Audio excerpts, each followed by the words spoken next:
Welcome to another episode of DD on the Spot. As always, I'm your host, Ryan Johnson. And before I get to our guests here today, I'd like to remind everyone that if you enjoy this content, to please give a like and subscribe down below. I'd greatly appreciate it.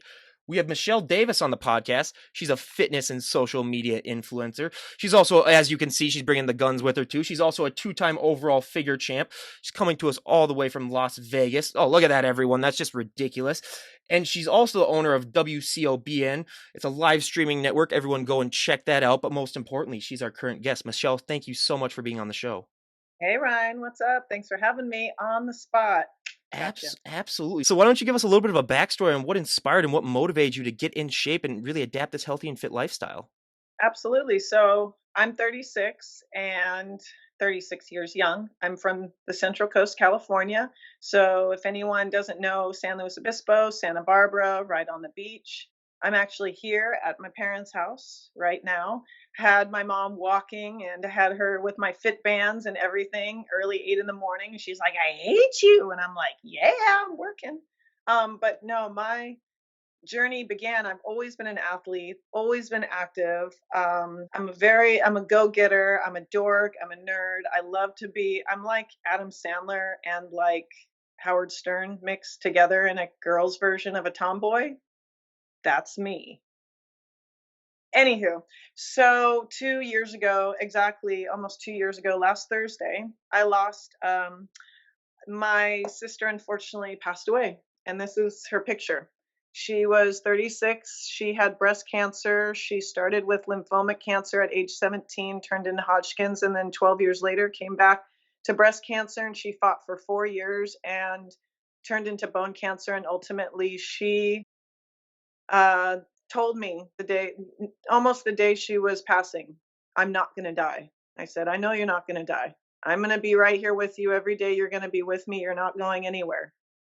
And she looks at me and she says, I'm going to miss you. And I said, I'm going to miss you a lot too, sis. But no matter what, I'm always going to make sure that your story will be heard, and I will share your story for the rest of my life. And that's why I'm here with my parents, because they're kind of having a hard time right now. And I bring my goofballness and my dork side out. And I'm the happy little girl that makes sure everyone stays motivated and moving.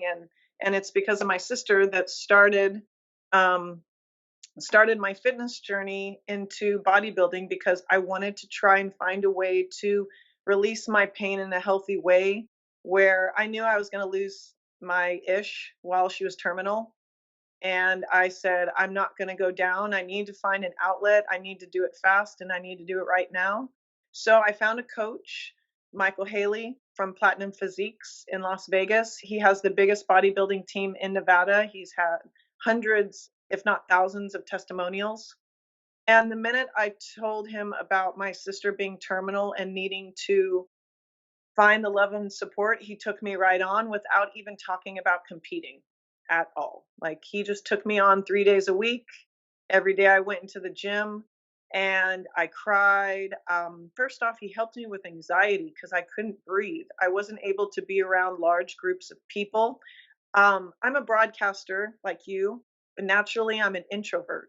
I'm an extreme introvert. And sometimes I got to break the mold and get uncomfortable to become comfortable. And that was my problem, was that being around a lot of people, I thought in my own head everyone was looking at me, and it has nothing to do about me. Everyone thinks in the gym that everyone's looking at them. And I realized, Michelle, just do you. Quit worrying about so much what other people think, and quit worrying about what you think other people think of you. Can you just like cut that out? And my coach helped me with that. So wherever I go, I don't care what anyone thinks.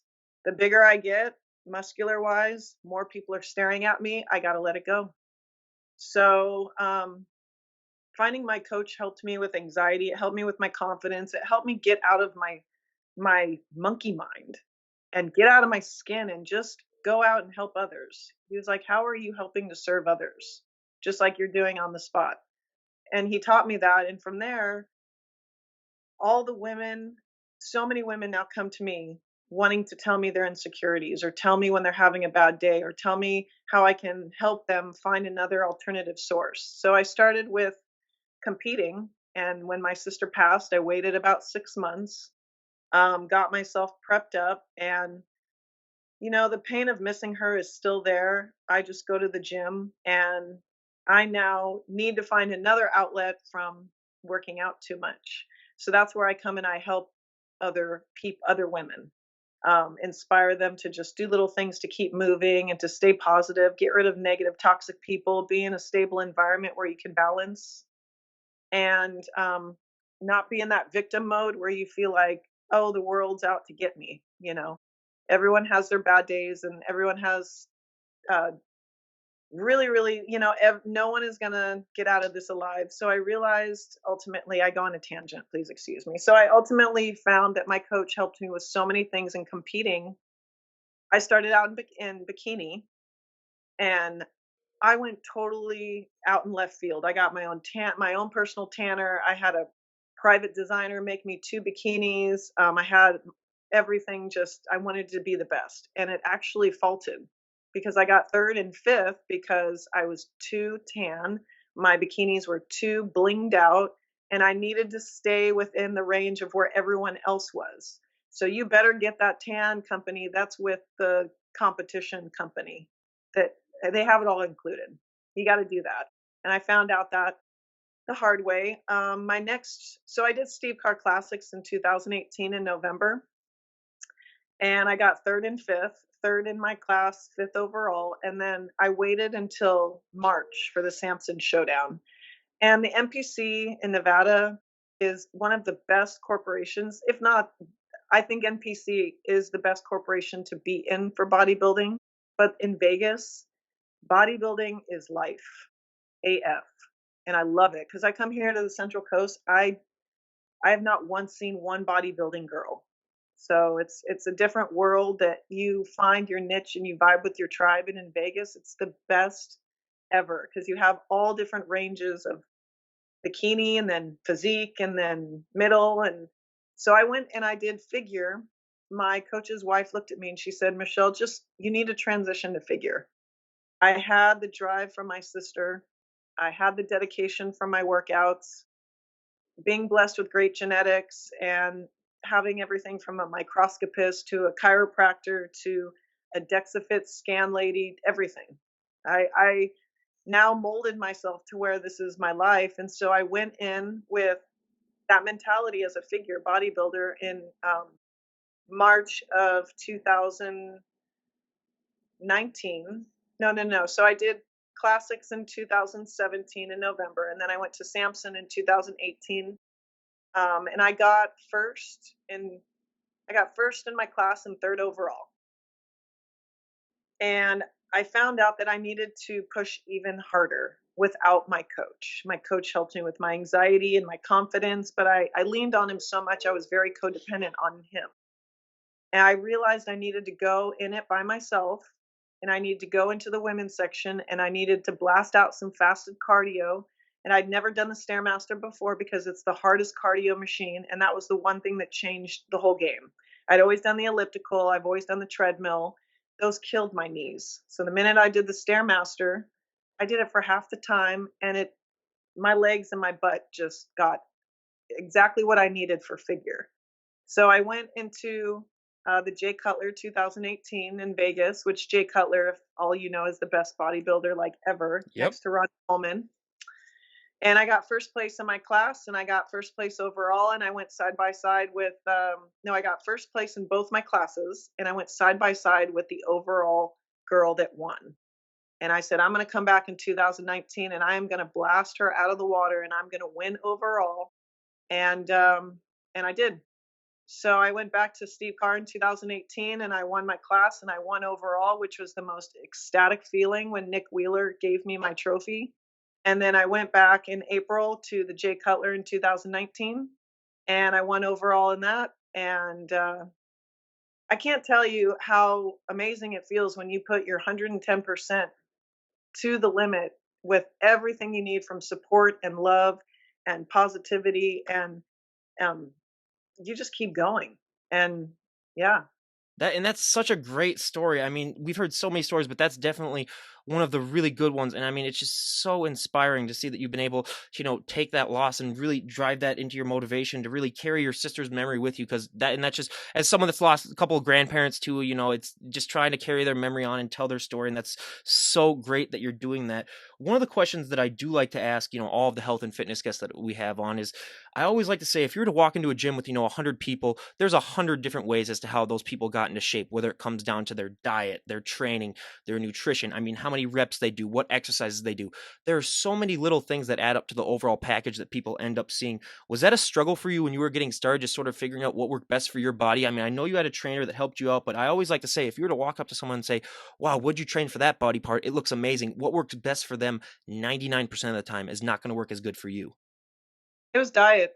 Absolutely, all the way diet, and I changed my oatmeal to sweet potatoes, and I cut out rice, and I ate even more sweet potatoes and purple potatoes and Russell potatoes, and I get all my carbs from, um, vegetables and natural things, and I don't really eat that much whey or drink that much whey or casein, and I don't eat any power bars, and I don't eat any of the nut anything that says, oh, this is extreme and this is what you need to eat for bulking and all that, all the um, junk fad food they have out into all the bodybuilding shops. I don't eat any of that crap. I mean, I wake up, have my egg whites and my sweet potato, and then I do my cardio, have maybe a protein shake afterwards, and then if I'm not training for a competition, I'll have turkey, chicken, or steak with some sweet potatoes and greens. I've recently added in juicing first thing in the morning with,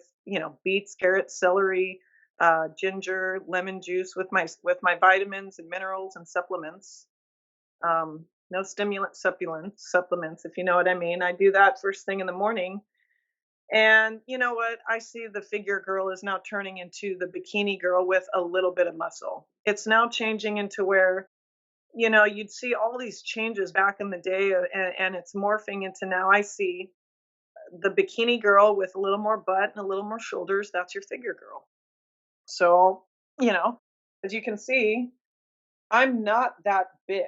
I'm like 123 pounds. But if you were to put on a couple pounds of muscle, all of this defines into what is a figure girl. Mhm. Now, if you were to look at me on the street, you say, wow, she's really in shape. You wouldn't be able to figure out, does she do bikini or does she do figure? And that's the one thing nowadays I've seen, the mindset. Are you a Barbie, hot pink, love to wear the big hoops and the red lipstick and bend and snap? Or are you the figure girl that likes to show your muscle? You're a tomboy, you like to be strong. You don't necessarily carry that girly girl mentality, even though you are. You can put on a dress and do your thing. That's a figure girl. And so it's really the mindset and the mentality of your confidence of where you stand as a woman. And unless you want to have a look that is bikini.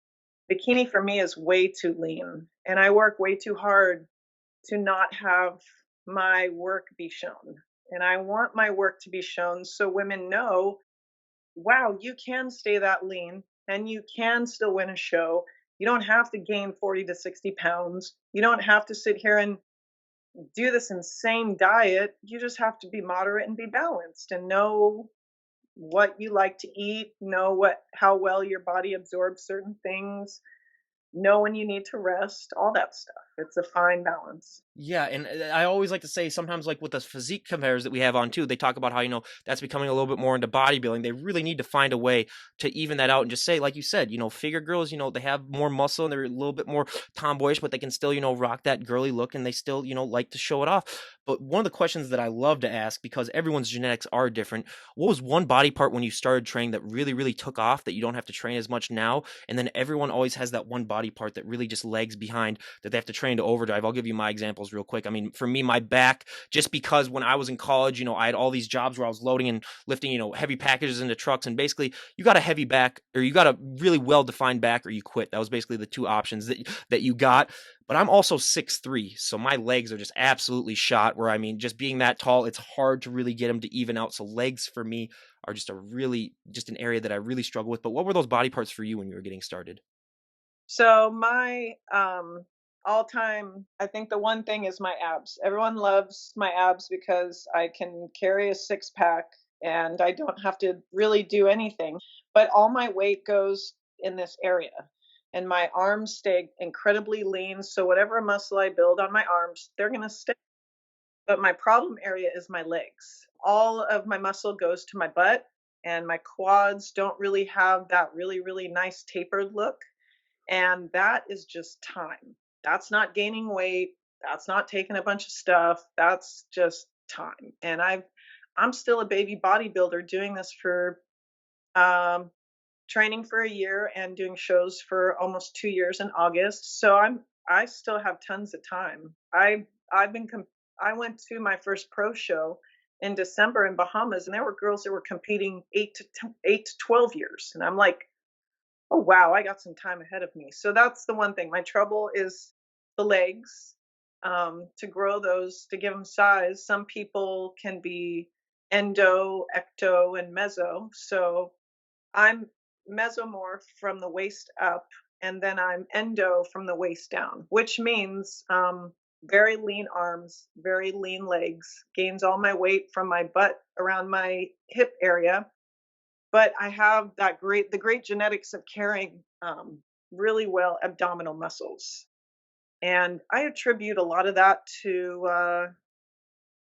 I've had a lot of IBS and abdominal issues from back in the day trauma as a kid to psychological issues to eating too much sugar.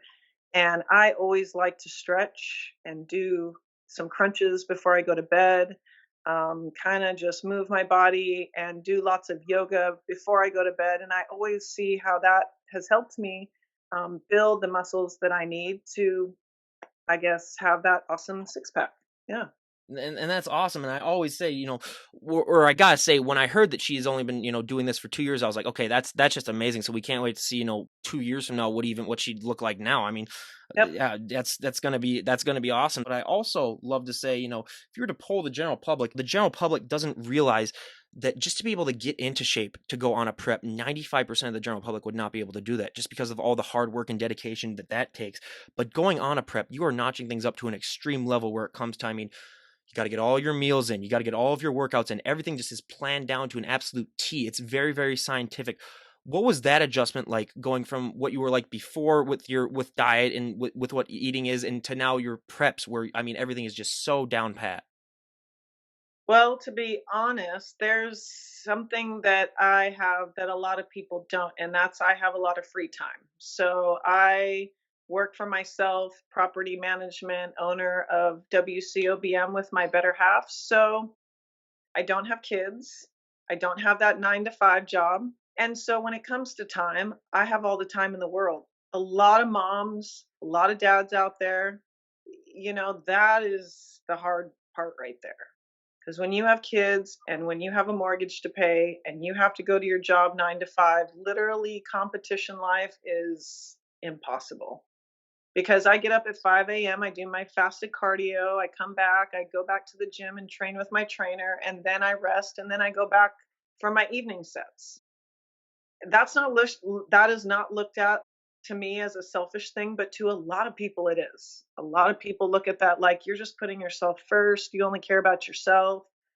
When you have a champion mindset, you have a winning mentality, and you want to go forward for someone that you still have in your heart as your why. That's how I look at it.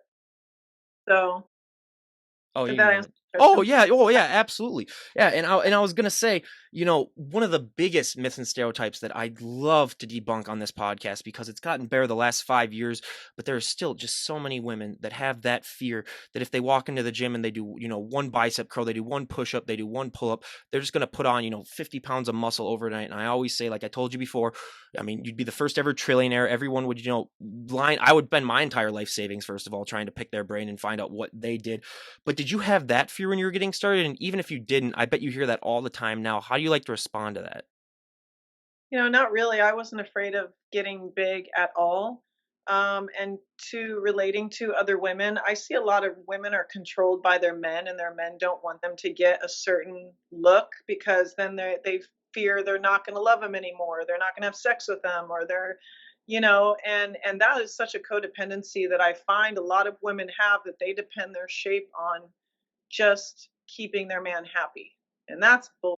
I'm sorry, but it's like, if you want to have this or if you want to have that, your man or your significant other is going to see how you molded and changed your mindset to become stronger for yourself, for them in the end. And if all I just get, it is the weirdest thing to see how women have these body issues that are just related to serving and prospering other people besides themselves, mostly their better halves.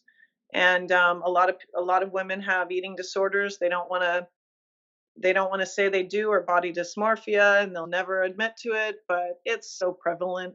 It is everywhere. Well, I gotta say, especially with this podcast, I have never thought that I would, uncover so many times that we heard about, people having eating disorders, then decide that they want to compete, or just other issues like that. I mean, it was just such an eye opener doing this, that I mean, I was just so shocked by it. So yeah, it was really just shocking to see how much people deal with that. But one of the things that I always like to add on sort of to that question, because I think it impacts women so much more positively than it does men, is the confidence boost that working out and getting Oh stronger God, yeah. can really put into that mindset. Because I always say that is the one thing that you can take from the gym and really adapt to every single other aspect of your life, is just the confidence boost that you get. How has that confidence boost impacted your life, and how have you been able to take that and adapt it to other aspects of your life? Well, losing my sister was and still is the hardest thing I've ever dealt with. And by going into the gym, I get the tears out of my system. I get whatever I need out of my system. So that way I can move on with my day, where a lot of people are stuck in a rut. And honestly, they like that rut. They're comfortable with it. Their patterns of their brain get used to wanting to be sad or wanting to be depressed. And when you get into a mode where you're just like, I'm tired of feeling this way, I want to do something different, and I'm going to go on my own and be in my own corner, or do my own thing. A lot of people look at that almost like, that's the wrong thing to do, because everyone wants to just be comfortable with a group of people. I find that you have to step aside out of the group of people and be that loner for a second, that's going to have their alone time and go through a savasana period, where you basically find your hero's journey. You're going to find your inner consciousness. And a lot of people have never found that, ever. Are still trying to find that, and are unfortunate when you get to an age, you're so old you can't go any further. So there's a lot of things that I just kind of look at, and I'm like, you know what? You're healthy, you're breathing, you're alive. Go out. And I don't watch TV. I don't watch Netflix. I love YouTube. I love my podcast, but keep moving, keep going.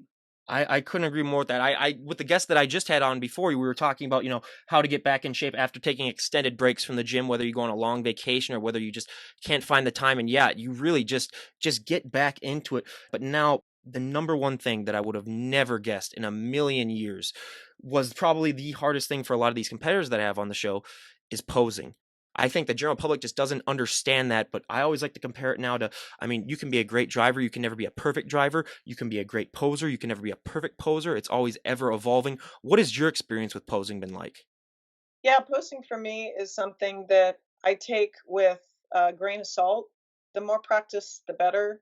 If you continuously take pictures and videos of yourself for you and nobody else to critique how well you are moving, and get a posing coach. I got one online, and I just watched over and over and over again the differences of standing this way versus standing that way. And the one thing is, you're not going to look the same to the girls you compare yourself on Instagram. You're going to have this look that's like no other person. So don't try and be like anyone else. Your moves, your curves, the design of your body is to define who you are. And if you come out there with confidence, and you come out there with a humble and grateful attitude, the judges are going to see that, especially women judges. They want the softness and the appeal that you're not trying to be the best. What is your favorite pose to do, and what is your least favorite pose to do? My favorite pose is, well, here, I'll show you. Favorite pose is probably that one. Mhm. Of course, my least favorite one is from the back. Yep. But, you know, Yep. that was the one thing in bikini, you have to have a 10 butt. It's all about the butt. Like you have to have that flawless, beautiful, perfect butt. Where my strengths are my abs. Yeah, my abs and my obliques. Yeah, and I always say, the one positive though about that back pose is that you can kind of, let your face down a little bit. You can kind of breathe a little bit. The judges aren't really Yeah. looking at you. That's basically like the only really thing that you can that can really be beneficial for. But one of the things that I always love to talk about is because we talked about this a little bit before we started the podcast. Is I'm one of the palest people you'll ever meet in your entire life. I can't go out in the sun for an extended period of time. Otherwise I'm just gonna get absolutely burnt to shreds. I mean, even if I have sunscreen on, it's sometimes a problem. But bodybuilders get to get tan, and that's something that I've always wanted to at least try once. What is that experience and feeling like for you when you get tan? Because we hear so many stories about, you see muscles that you never even knew that you had. Everything really seems to pop out. What is that experience like? Okay, I'm gonna give you a totally different feel on it. You ready? Yep.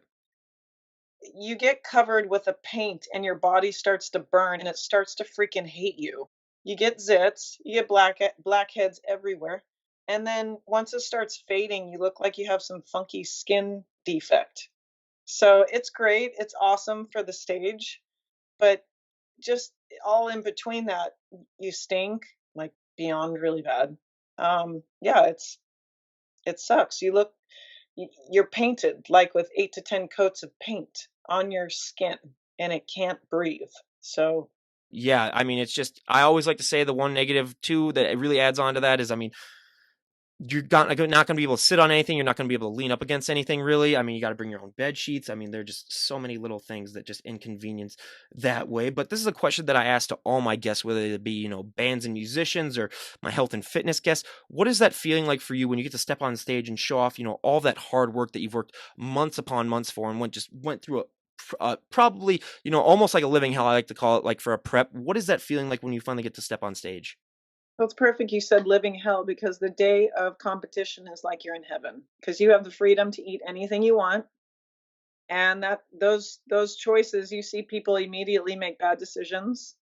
So it's kind of like you have this imprisoned mind all until this one day, and then all of a sudden the floodgates open, and you're free and you're wild and you're open to choose to eat anything you want and do anything or drink anything. And let me tell you, it is a wonderful feeling to like have the entire Vegas buffet right in front of your face and eat anything you want. But that's where I have to remind myself, like, imagine you're kind of in a starvation camp and you all of a sudden get out and they feed you gourds and gourds of food. And imagine like people falling over dying because they can't handle all that food. I mean, that necessarily, I see people do that and they get so sick. We're talking colds and all that because their body goes into a shock mode. So don't get me wrong, it is wonderful to have that freedom and that feeling of temptation everywhere around you to eat whatever you want, but it's harder post prep than it is pre prep because pre prep, you're eating this, and post prep, you can eat whatever you want. But your body's going to affect rapidly, extremely, to things if you put it in your system too soon, too many, too much, you know. And that's the hardest part. You can only have a little bit now, but you want all of it. Yep. No, yeah, and I always say, like, one of the big myths is that a lot of people don't realize that they think that these competitors are able to stay that lean, year round, where it's just like, yep, good luck with that because, you've manipulated your body to a fact that, you're not going to be able to look like that year round. I mean, I know some people try to do that and, I mean, there might be a few genetic freaks and also, whatever they're doing, that really, might help Well, them maintain that. Yeah, well, yeah. Well, I'm just saying that for the one oblivious person out there. It's like, oh, so that's what it's like, why it's like that. I'm just stating the obvious because there are some people that don't really know that, and it's like, really, dude, come on, just use your brain.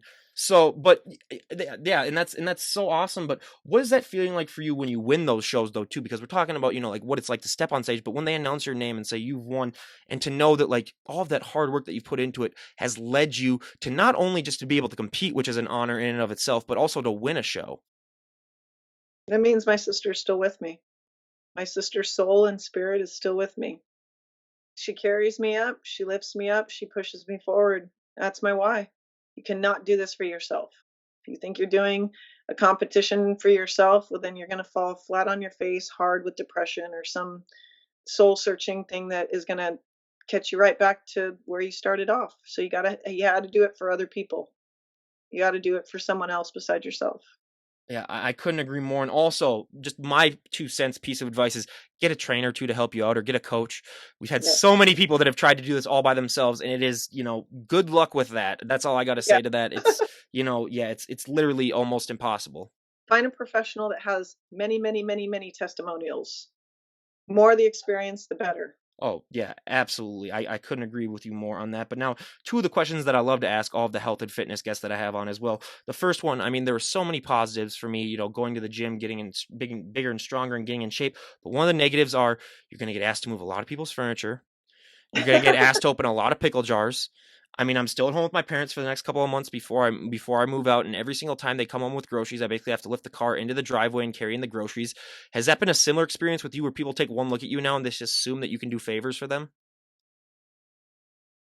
Lucky. No, I think the broadcasting world has opened up to say, "Oh yeah, that's the girl who interviews you. Go on her show." I think guys, you're guilty of that. You have to lift stuff. It's your job, Yeah. especially you being 6'3". Come on, Ryan. That's what I always say. That's the next point I make is it's a double-edged sword, yeah. Being as tall as you are has its advantages and disadvantages. Mhm. Because immediately when people see you, they're like, "Whoa, look at that big guy." Yep. Just because you're tall. Mhm. You're tall and you're big. Well, and yeah, and being 210 pounds doesn't really, do any other favors to that too. But yeah, I mean, I always say being 6'3", I mean, it's a double edged sword where you're gonna get asked to move stuff no matter what, and I'm fine with that. It's just that I always like a guy that I had on last night was my first ever guest. He was in a band, or he's still in the same band, and I was talking to him, and he was just talking about like, oh, it's so tiring. Like I have a job where I move boxes every once in a while, and sometimes they're up to like 40 pounds, and I was like, dude.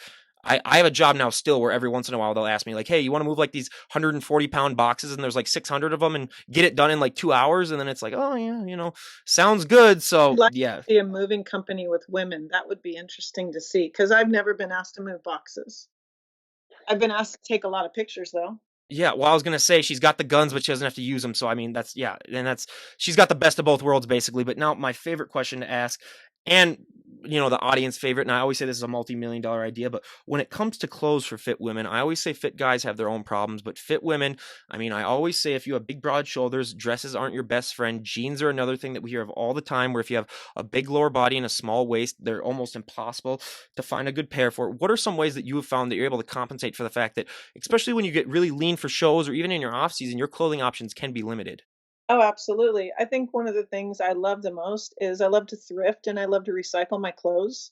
So I always go through tons and tons and tons of getting rid of and buying new and consigning. I am not a label girl. You will not see me at some high priced fashion store departments. I don't shop at malls. I love to thrift, and it's something as I change my body, I'm able to say, okay, I want to go for this look and I want to get rid of these clothes. And I need to get rid of this section of my closet because it doesn't fit me anymore. And I'm going to take that money that I make selling these clothes that don't fit me anymore and buy clothes that fit me. So I'm always ever evolving. It's like that little entrepreneur in me that loves to stay frugal, you know, loves to save money all the time. It's almost an obsession. Love to make money at the same time too, but with clothes, you don't have to buy the name brand expensive stuff. That is the most I mean, yes, shoes, put your money where your mouth is. You have to buy good shoes. And don't just one thing that was funny, I was throwing away my shoes, not realizing just get new insoles, Michelle. Like seriously, Ryan. I know. No, I mean, so I have a friend who works at Nike as a part-time gig because he also has like a full 40-hour week job. He only works at Nike so that he can get the 30% discount on his shoes. He has so many shoes that he could buy his own, basically house. I always tell him. I mean, he's still at home like me, but yeah. But So a lot of I just people now resell used shoes. It is huge nowadays on all of those clothing shopping apps that you can buy and sell stuff.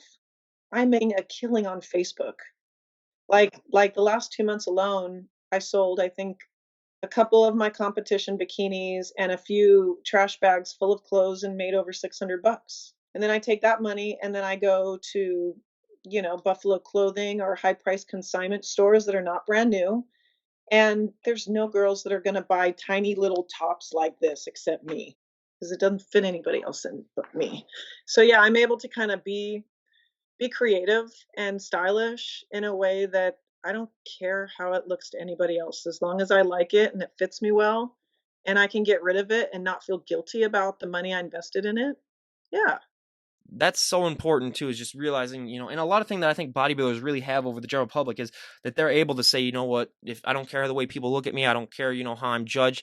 I'm just doing this for myself. But one of your posts on Instagram that I found was really funny was that you were at, I don't know if it was Disneyland or someplace, and there was a girl staring at your arm. Is has that been something that you've really had to get used to? Is the general Yeah, public just getting all those stares, and was that difficult for you at first? it still is. I always have to say, "Michelle, stop covering up. Stop caring what other people think. Stop trying to impress everyone else but yourself. You look a certain way." And my mom was like, "Honey, you worked so hard. Show it off." So I wore a tube top for my mom because she told me to. No, I'm just kidding. No, it's I'm not used to it at all. At all. It is the weirdest thing. And sometimes I get bad stares and people look at me like something's wrong with me. And then some people look at me and go, "Those are the women in the kiddie section at the water park recently." They were like, and I was like, "You can touch it. It could be your we can bump, make shoulder buddies." You know what? I loved a kid. Yeah. Probably the one thing that's unique about me is when I'm backstage, I'm the goofball while everyone else is like, "That chick is just annoying." Eh, I'm not. And that in itself is a new mindset I have not I'm now getting used to, and it's awesome to kind of take the old me and throw it away and redesign who this new person is, and it's the inside and the out. It's Mhm. the muscular body, but it's the confidence I've never been used. Yeah. Well, we talked about before what, a body part that really took off and one that really lagged behind, but what is your favorite body part to train and least favorite body part to train? You know what? You know what's funny, Ryan? I like training everything. Like leg day, I'm gonna kill it, glutes and abs and calves. I I love it all. I love doing different exercises. My trainer thinks he's gonna kill me doing a new exercise, and I just give him that look like, "Let's see what you got." You just said leg day, and already I got shivers on my arms, and just I'm just getting nervous. No, I always say for leg day for me, that's it's just being my height. That's the one thing that I always say calves too, or the one thing that I hate because that's the one thing that is basically so much genetic. Where I mean, I have not been blessed with that, and I see people that are, and it's just like, oh my god, they don't realize If you take the hardest part that you hate the most and if you find an accountability buddy to go with, how much easier it is. that too. I found that if you just find those true accountable partners, just maybe one that will say, "Yeah, I'll meet you at the gym. Yeah, what time? Yeah, sure, let's go." That's the one thing that I found that makes a huge difference. You got to find your goals with your people to make your team. Mhm. And it can, you know, Like we were talking about, just with finding a coach too, but also, finding that motivation is yep. just so important. But what has your family and friends' reactions been like since you made this change and adapted this lifestyle? Was it something that they had to get used to at first, or have they been supportive the whole entire time? My parents have always been supportive of me being a jock and being an athlete. And yeah, at first, my friends and family were kind of like, "Michelle, you can't just drink protein shakes and go to the gym all day. You got to live life." And I did. I went and thought about opening up my own pet grooming business. I went and tried this venture or tried that venture, and I always fell on my face and said, "This is not me. I'm not happy. I'm not doing it." And it always came back to fitness. It always came back to wanting to change someone's life through my sister's story. And so now I have boot camps every Saturday that I conduct with a good personal training friend of mine who's also my teammate, David Lee. And we had our first boot camp this last Saturday, and 7 women showed up. One lady actually threw up and she kept going afterwards. And you know what the best thing is, Ryan? It was women from 22 to 55, all different sizes, all different ages, and they were all using my bands. To have a product with your logo on it is great, but in order to sell it and market it, that's a whole different ballgame. And so to finally find the niche that I love in helping women by being strong inside and out, using my bands, getting in shape. That to me, I want to keep going. It's definitely a passion. That's so great. And I got to ask, because you said before we started recording that, I mean, you've been doing podcasting for a very, very long time, much longer than me. I mean, next week is my 1 year anniversary. So What? it has been, yeah, I was going to say 200, and you're going to be guessed like 243. So I have literally Holy just, wow. yeah. And I still have a 40-hour a week job. So my social life has suffered. I have about 1 day a month that I'm able to go out with friends, basically. That's what I allow myself. But how has podcasting evolved from when you started to where it is now? What would you say is probably the biggest change that you've seen? That you have to go live on video. And audio, you better have a really, really good following and a good niche to talk about, because podcasting, when I started in '08, no one knew what podcasting was. Pre-syndicated broadcasting. No one had any idea. It was right when MP3s were coming out. And then as it evolved, it was okay, online radio with live stream, like Ustream. And when the whole video streaming came out, it just changed everything. Yeah, the viewers want to see you. Yeah. Well, and I gotta say, just for anyone younger out there, this is back in the MySpace era, basically, is Oh when God, she that's what I started. was That's gonna what say. that's Oh how I'm my gonna date it for the God, technology kids. That's basically the MySpace it was era. MySpace. Yep. Yep. My Yep. God, I was like 14 then. So yeah, that's an MySpace, era. Yeah, that's and an then era that evolved into Facebook, and now Instagram, and it's like Snapchat, and it never freaking stops. You better keep up with the waves of change, and you better be ready to shift your money and invest it in new technology and software, because it never stops. It never stops. So that's where I found writing for local magazines, becoming a journalist helped me a lot with the local community. I don't want the huge masses. I don't want to be famous. I just want to be like that local independent grunge radio station that everyone loves to just listen to for shits and giggles. That's me. No, yeah, and that's honestly, yeah. If I could achieve something like that too, I mean, that would be awesome as well. But now I gotta ask these last few questions before we wrap things up. That I ask, all of our guests, sort of like a getting to know you, I should say, esque thing. So if you could go back in time and talk to the 18-year-old version of yourself, what would be the best piece of advice you would give her? Oh God. I would say money isn't everything. Don't go for it. You know, It's I the will. only I will thing. and I'll say I used my body to become an exotic dancer, and that completely, probably one of the reasons I'm not married and don't have kids. Not because of that now, but it took me 3 times as long to go back to a normal state of living after I left that industry, and to have to find myself through that. To say I don't want to make money with my body, but I want to win shows with my body. That was the hardest thing, that I would tell my 18-year-old self was, Michelle, you don't need to go into that club to make money. You can still achieve your dreams. But I will say that getting out of it, saving my money, investing into real estate, and coming off with what I learned from the mistakes I made in order to build and strengthen, not looking at like, oh, I'm going to go back and live this dimsole depressed life. No, I'm going to push forward and be proud of myself, and my parents are proud of me, and my family is proud of me, and I'm not embarrassed about anything anymore, and I don't care what anybody thinks. But I'm still using my body because it has the ability to give me gifts that no one else I see that can do the same thing I can do. And that's not just showing off on stage in front of a judge winning competitions. It's taking the posts on social media. It's taking the messages that I carry with certain ways of health and skin routines and juicing, and this is how I everything to do with my body, just to help women in every, even if it's about our periods.